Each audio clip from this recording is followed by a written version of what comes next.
If you believe in a globe, did you know that you believe that you move faster at night than during the day? Did you know that? Did you know that if you lived on the equator of a globe, that during the nighttime you'd be spinning into the direction of Earth's orbit during the night, and then during the day you'd be slowing down away from Earth's orbit, and there would be 1,000-mile-per-hour difference, Who are you constantly talking? cycling and gyrating. Isn't that crazy? Are you talking to me or to everyone? I'm addressing the whole room. Okay. Yeah, if you believe you live on a globe, you think you're not just moving and you're not just accelerating, but you're constantly accelerating and decelerating over a 24-hour period, getting yanked around and around and around and around. Nobody has ever measured that motion. Nobody. Damn Grant's trying to throw me to the east. I know. I want to.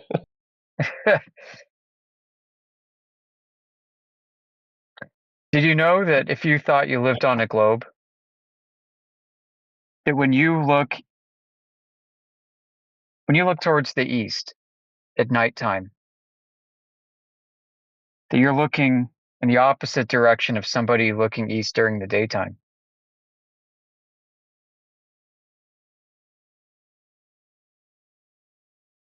Kind of makes it hard to pray to Mecca, don't you think? Just goes to show that for that reason, there's no standard cardinal directions on the globe. There can't be, because it's always moving. And also, that problem of the accelerating and decelerating gets more complex as you go through the different vectors. Like if you're talking about an elliptical orbit, that's even compounded even more as far as the acceleration, deceleration. So you would have to add that to the rotation, and then you have to add all of that motion to the motion of the sun going around the great attractor. Galactic So orbit. that's really, really complex. Yeah.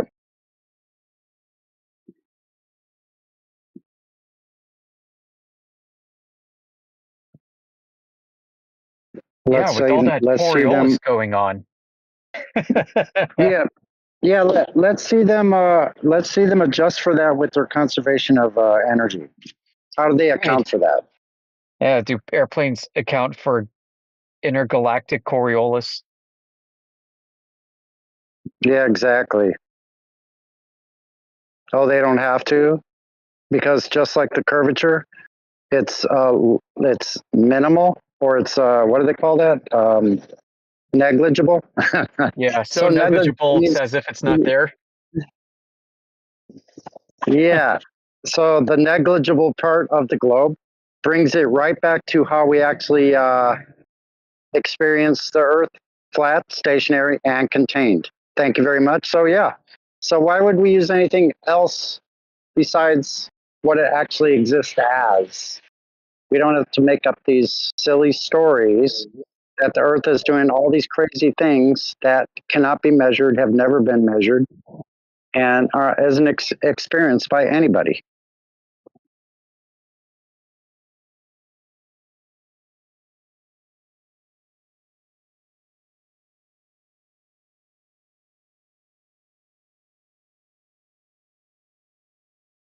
Yeah. So the globe's got a real problem. They basically have reverted to like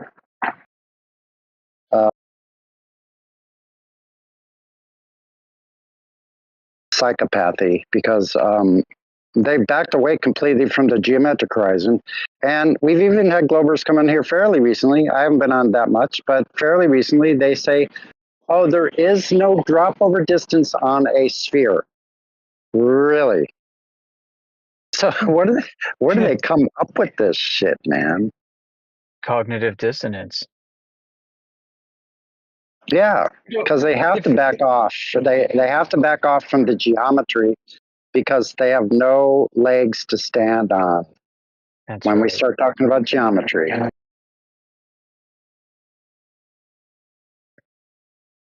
That's right. I'd like to see drag races going from east to the west to compare their times from going west to the east.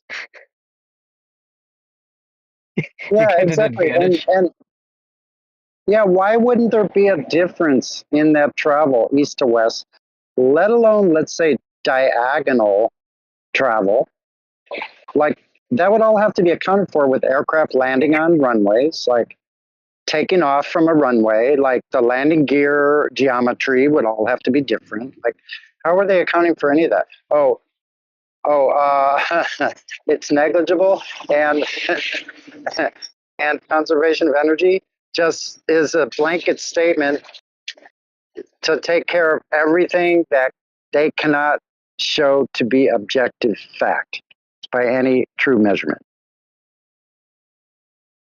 So it's basically just like Dandelion was saying. These people are lost in an absolutely religious delusion with nothing empirical that they can stand on to say this is how we know. There is none of that how we know for a fact and can be proven, repeated, observable, measurable, repeatable, and falsifiable, which almost every fact or proof that we talk about in this topic as flat earthers, it is most indeed empirical. It can be repeated, it's measurable, observable, and falsifiable. And if it's not, then it doesn't belong here. So stick that up your equation and smoke it. The equation.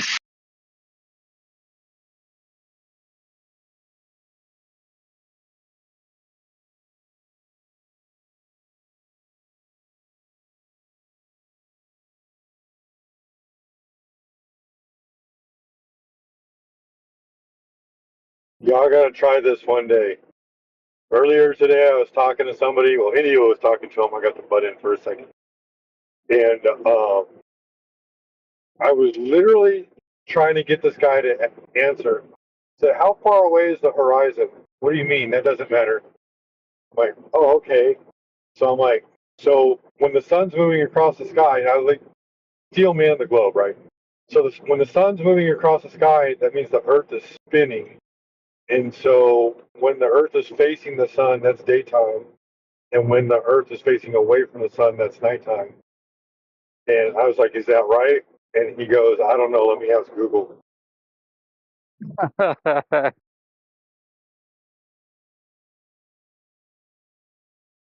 Very strange indeed. Because I'm the flat earther, I can't be right.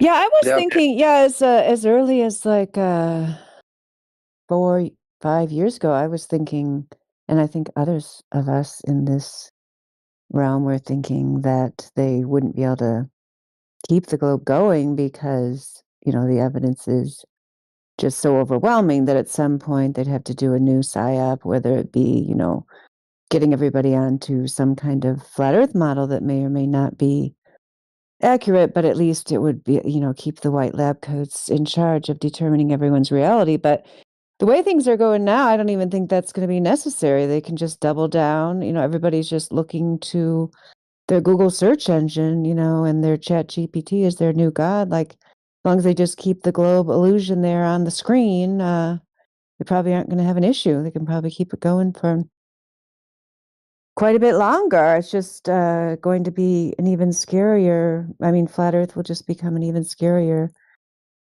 discernment test as they just stop even pretending, like you just said. They're not even going to pretend, that they are going to be looking for drop over distance. It's just this whole brain in a jar. I don't have hands. Reality is whatever we determine it is. And And you've seen person after person. You mentioned someone earlier. The person who was just talking to Cyclone was like that.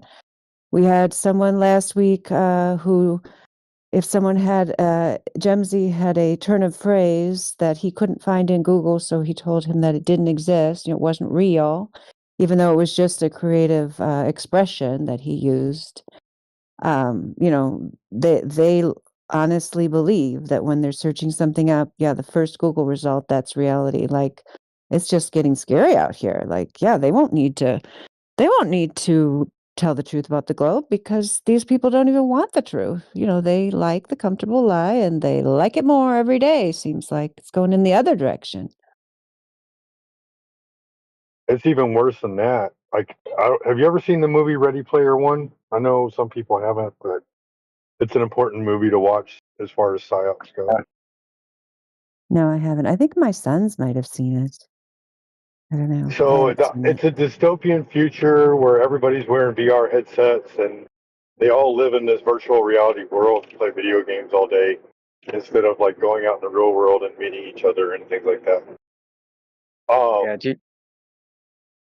I was in a group chat. Go ahead, sorry. Oh, I didn't mean to interrupt. I was going to build off of that, but go ahead. I was just going to say really quick, and I'll let you build off of that. But so I was talking to a group of people earlier, and they said it's coming down to people making a decision whether or not they like the real world or the internet world. And some people just prefer the internet world over the real world. Like, that's scary. Right. And augmented reality and virtual reality is going to further immerse people into this delusion. NASA's already been working on some interesting technology where you basically put on these VR goggles, right?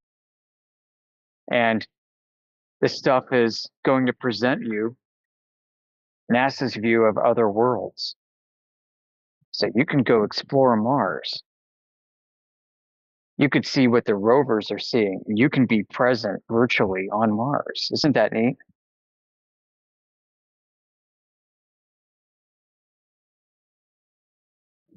So the two-dimensional projected screen is going to turn into a couple of 2D projected stereoscopic screens and upgrade your immersion into the same fantasy.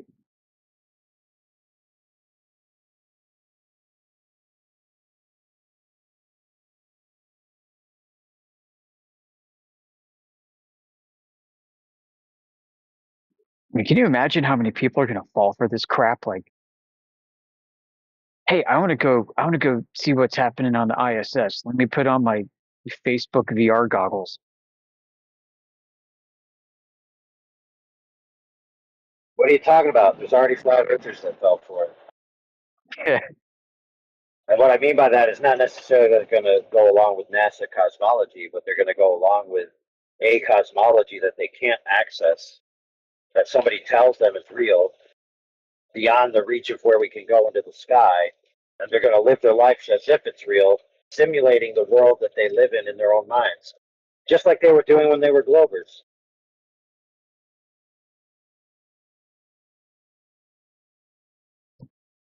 Right, like, for right. example, stories about celestial entities, which may be angels or demons, floating above us, doing this or that, having certain ways of transporting themselves, having certain lands that they inhabit that are floating above us, all these things that nobody can validate.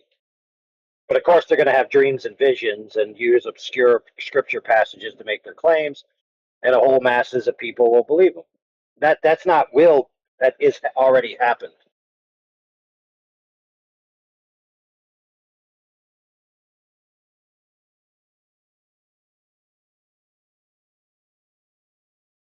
As a matter of fact, I would say the majority of flat Earth videos that I've seen outside of our venue,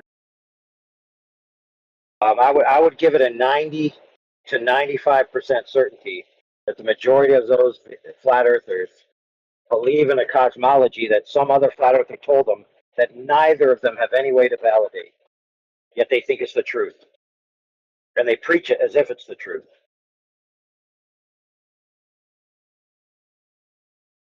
So how are they any different than Globers, really, truly? when you think about it.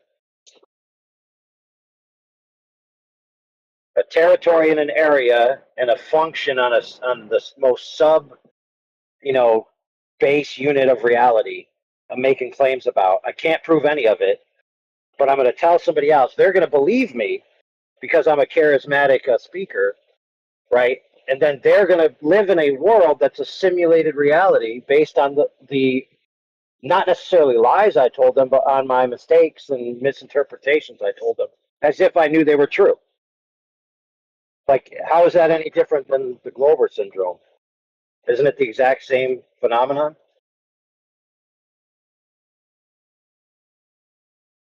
I mean, correct me if I'm wrong. I could be wrong. That's a possibility. No, But I then think it's again, the same. I Yeah, could I be. think it's Go ahead. right.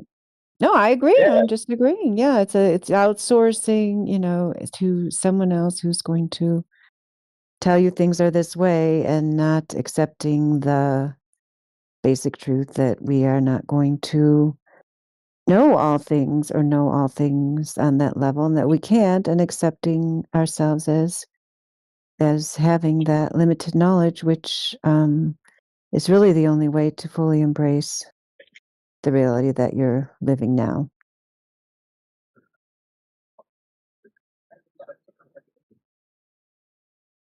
Yeah, a lot of people just got to resign themselves to understanding that they don't know about the extent of the cosmos, and they may never know, and they have to just make peace with that.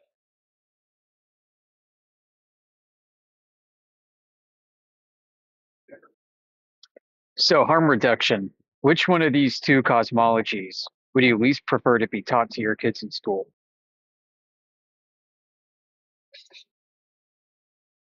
It's a tough choice. I would like them all to be taught. Well, I mean, you know what I mean, presented as though it was absolute truth. Well, see, a lot of the globe claims in their quote unquote cosmological and cosmogenical models are just claims. And if they just had a primer before them, hey, this is claims that people made about the nature of the world, and this is how you can model it. Same like some of the guys that were instrumental in the formation of some of these ideas back in the past. In the books that were written about them, in the writings, they themselves said, hey, we're making models, but the underlying truth of the model can't be known because we can't access what we're modeling. So all we can do is do interpretive models. Mine could be accurate, the other person's could be accurate to the appearance of the celestials at particular times of day. However, that not need be the underlying truth of my model be actually reality. Right? So they were humble enough to know that they're not actually telling people what reality actually is. And fast forward to today, and people lost that humbleness.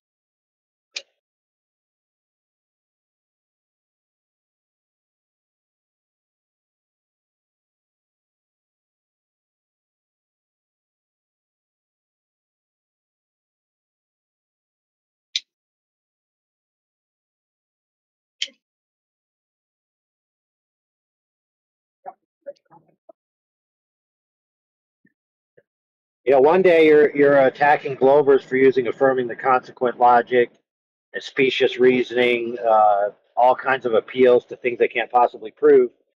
And then the next day, a flat earther comes along and tells you that, there's an ether vortex that's coming out of God's butt. And then you just believe it. And you think I'm joking with what I just said, but no, I'm not. I was being a little facetious that it's actually coming out of his butt. They just say it's coming out of him, from whatever orifice it's extruding from. Pick one. So a year ago, the person had an entirely critical mind towards worldviews that they're being imposed on by society or the mainstream or whatever you want to call it. And then a year later, they're just lapping up whatever some dumb flat earther tells them. And then you know what? Some of them have the audacity to say, "Oh well, I trust him. He's a good guy. He's a good flat earther. He's very prominent. Has a lot of good arguments. Why would he lie?" The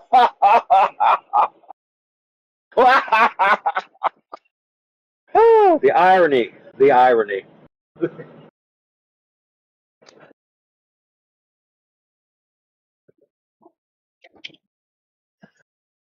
Yeah, so don't think because you transition from globe to flat that you've reached the pinnacle of critical thinking. You're still on a journey, my friend. All of you listening to the sound of my voice.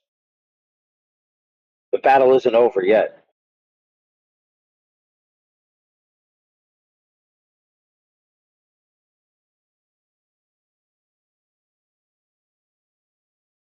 I think you're right. Mostly outside of our group, I think you'll find a lot more cogdissonance than you do with the mainstream cosmology thinkers.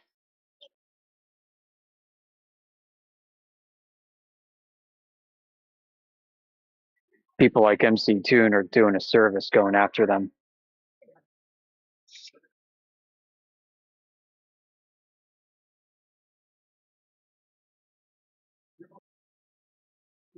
Yeah, like you were talking just a little while ago about these globers receding into the brain in a jar.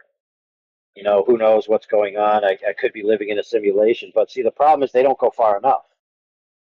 See, true simulationists understand that you don't need the jar and you don't need the brain. It's not I'm a brain in a jar, quote unquote. It's I'm a mind, right? So that shows me that they're still unintelligent enough to understand the real ramification of their claims, right? And that leads into a philosophy known as idealism, which is essentially all is mind. And the matter, temporal, and energy states that we perceive are, for lack of a better term, quote unquote, constructs, and for a worser term, illusions, which is kind of silly because illusions are something the mind experiences, right? So if it's the case that the base construct of reality is mind, then that means that mind has to be preordinate to matter, which means that once they realize that, they're basically conceding that the sentient mind is eternal. Not how they used to believe, which is that dead matter, farted out of the Big Bang, and then eventually rocks decided to, get busy and make baby rocks, and then those baby rocks fought and died, and some baby rocks mutated into, Michelle Thaler millions of years later. Like that's what they believe. Start dead, end up alive, then end up sentient. But actually, it's the other way around. You start sentient, and then you can create matter and stuff. So they're going to be forced to believe that in the end, because that's where all the evidence is leading. But in that worldview, then they can make some kind of weird construct where, the base laws of reality are somehow not permanent in any way. So then a simulation could be operating on a multifaceted instance where every user has their own instance. Plus, there's a hub world which decides how the instances are displayed at any given time that you are located in the game world. Much like a video game where you can use mods in your game and the other player isn't using mods in their game. So you're both occupying the same world, but it displays itself entirely different to each of you. So they can retreat into that ad infinitum, just keep kicking the can down the road into new levels of simulation. Just completely deny any kind of base reality.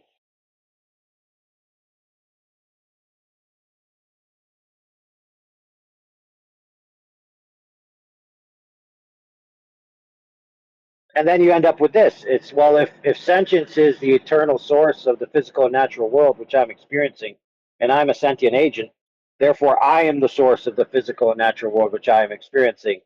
And therefore, what are you then? If you're the source of it, right, you're creating it. And if you're creating it, you're the creator. What does that make you? Yeah, see how easy that was to self-deify? The oldest trick in the book, right? The creation diluting itself into ascending into the role of creator. Very interesting, isn't it?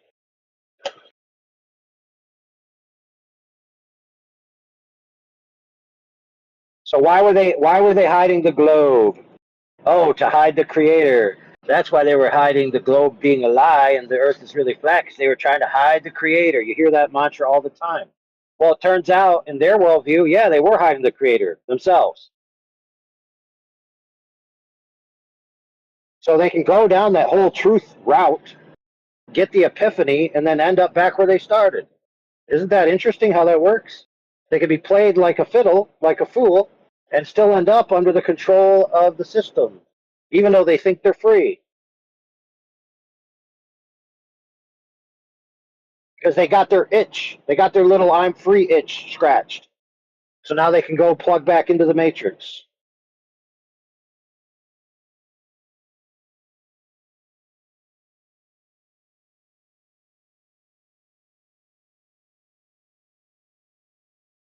Rest assured, if you're part of the very few that quote unquote have found the truth, and rather than actually living free and in truth, you just go back to another charismatic set of norms and leadership via somebody else, whatever they believe in, you're back in the matrix, right? Just like in the movies, what did the architect say? He said, hey guys, guess what? I played you guys like fools. The hero, I designed it to keep you guys in control. The guys who got free and created Zion, I designed that to make you guys think you were free so you could get a chance to exercise freedom for a while before I smash you all into oblivion again.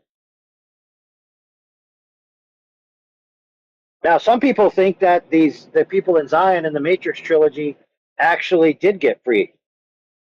But if you pay close attention, nobody ever got out of the Matrix. Nobody. When Neo was jacked out into the quote-unquote real world, why did he have psionic powers over the squids that were coming to kill him? I'll tell you why. Because he was still in the Matrix. That's why. And rest assured, friends, at the sound of my voice, many of you think you're free, but you're still in the Matrix. Many of the people you listen to, you think they're free, but they're still in the Matrix.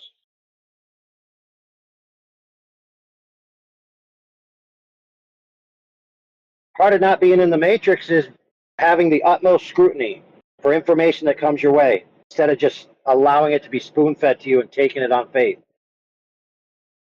As Reagan said, trust but verify. It's okay if you respect me, or you respect another speaker, or you respect this guy or your friend, that you kind of trust what they say, but they should be freely offering to validate it to you, and you should be freely critiquing and asking for validation, right? If you just join a flat earth group and there's like 10 charismatic flat earth speakers that you just adopt as your new gurus, and whatever they say is the gospel truth, man, you're just as stupid and retarded as when you were a Glober. I rest my case. Ad infinitum into the future and ex ante into the past, and I yield the floor to any questions.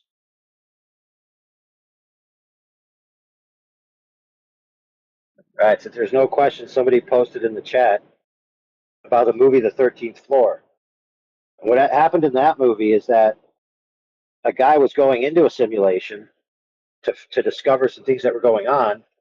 Then he found out that the simulation he was in a lower simulation, and there was a program in the simulation trying to escape up one level to the real world, but he only made it out of the simulation to the next simulation, which the other guy thought was the real world. And none of them were actually in the real world. Because they got to the end, and when they got to the end, they looked, and all of a sudden, the land just gave way to an unrendered state of vector lines and math. Like this part of the world hadn't been rendered yet. And then they realized, damn, we've been in a simulation thinking we were in the real world, going into a simulation thinking we were coming back to the real world, but the whole time we were in a simulation. We were being played. Very intriguing. If you haven't seen it, definitely watch it. Also, Dark City, that's another must watch for all flat earthers. Matrix, obviously, that's a good one. Existence, yes, good one.